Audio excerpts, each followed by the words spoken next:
ఇదిగో శ్రీవర్షిని, నువ్వు చాలా బాగున్నావు తెలుసా. ఈరోజు నువ్వు చాలా అందంగా కనబడుతున్నావు. ఏంటి నీ అందం యొక్క రహస్యం నాకు కొంచెం చెప్పవా? నేను కూడా అలాగే ఉంటాను. చెప్పు అప్పారాగు, ఏంది నువ్వు మాట్లాడేది? మీ భార్య దీప వింటే ఏంటి నా పరిస్థితి? నేనేదో నిన్నే వలలో వేసుకుంటానని అనుకుంటుంది. నీ దీప ఈ మాట విన్నదనుకో, నా సంగతి చెప్తుంది. ఇంకోసారి అనవు ఇంత. అయ్యో, నేనేదో తప్పుగా మాట్లాడుతున్నట్టు అట్లా తిడతావేంది? నేను నువ్వు ఎంత అందంగా తయారవో అని పొగిడాను. ఇంత మాత్రానికి నువ్వు నా దీప తిడుతుంది అని అంటున్నావు. అసలు ఏంటి నీ ఉద్దేశం? అలా కాదు రఘు, నేను చెప్పేది ఏంటంటే దీపక్క నువ్వు అలా మందలిస్తుంటే నన్ను ఏమైనా అంటుంది. ఎందుకంటే నువ్వు నా అందం కూడా చెప్పుకొడితే దీప తట్టుకోలేదు, అందుకే అలా అంటున్నాను. వీళ్ళకి పని పడలేదు.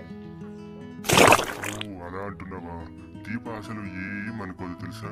దీప చాలా మంచి అమ్మాయి. తను నన్ను ప్రాణానికి ప్రాణంగా ప్రేమిస్తుంది. నీలాగా కాదు తను. అంటే ఏంటి నీ ఉద్దేశం రఘు?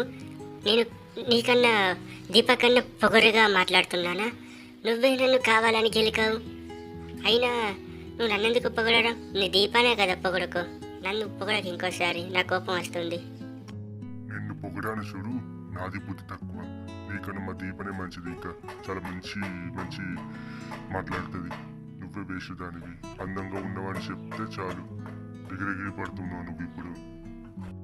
సిగ్గుండాలి కొంచెం అన్న. నన్న మందలించిగా నన్న తిడతాడు. వీనికి ఏదో ఒక రోజు మూడుతుంది. దీప గురించి మాట్లాడితే వీడు నా గురించి మాట్లాడతాడు. ఈ శ్రీవర్షినికి ఎంత పొగరు!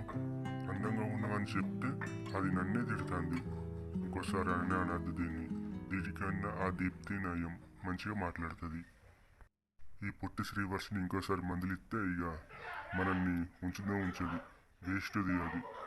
మంచిగా ఉంటావని అన్న నేను. ఏమనలే ఒక్క మాట కూడా తప్పుగా. చూసావా దీప్తి, ఆ రఘు నిన్ను పొగుడుతున్నాడు. శ్రీవర్షిని కన్నా నువ్వే బాగుంటావట, నువ్వే మంచిగా మాట్లాడతావట. అవునవును, శ్రీవర్షిని కంటే నేను మంచిగా మాట్లాడతాను ఆ రఘుతోటి.